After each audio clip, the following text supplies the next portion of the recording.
We've got a question here.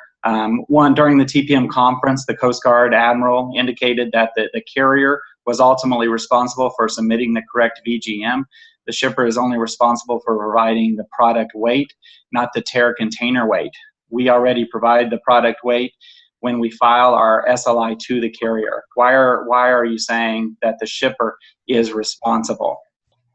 Well, that's what the regulation states, that the shipper must provide the verified gross mass of the container, which is then the contents of the container and the tear weight of that equipment.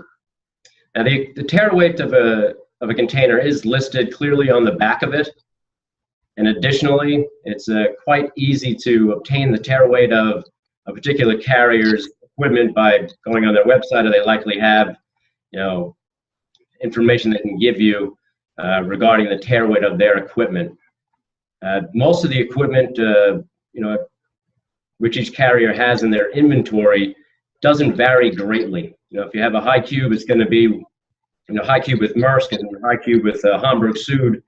Those tear weights are going to be very close.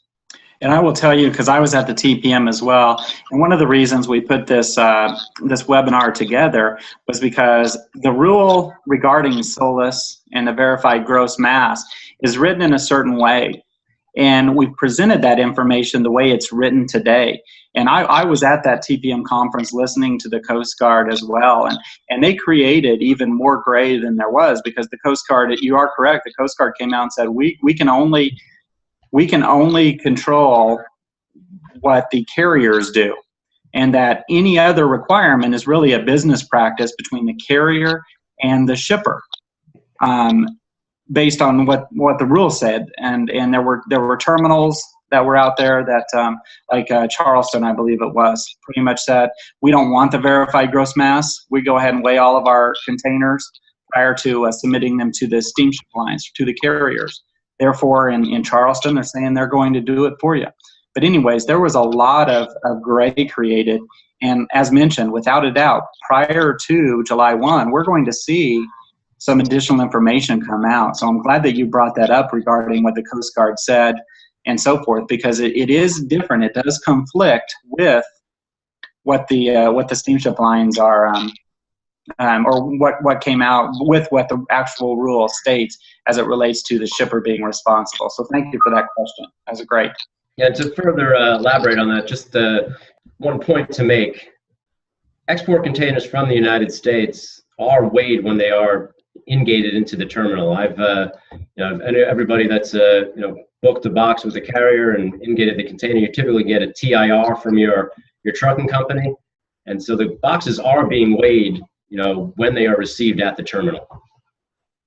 And a lot of the longshoremen's benefits are based off of the weights of the containers that they ingate into their terminals. Kevin and Patrick, I think the law is kind of going to be, or the guideline amendment, there's lots of different terms floating around for it, is going to be implemented, I think, in the U.S. on exports almost more by the carriers themselves than by the Coast Guard. I think that's how this is shaking out, because it's going to be up to the carriers to decide whether a box is adequately weighed, and whether that happens at the ingate, whether that happens prior to arrival at the terminal. The carrier has to be comfortable with that the weight provided is factual and accurate. So I think it's less of a kind of, it's at least in the U.S. on export boxes, I think it's going to be less of kind of a strict regulatory issue and more of a commercial issue. So now the question, and to follow up, is does that arrangement satisfy U.S. requirements under the VGM? Is IMO happy with carriers making that decision rather than a regulatory body? That's what's also kind of unclear about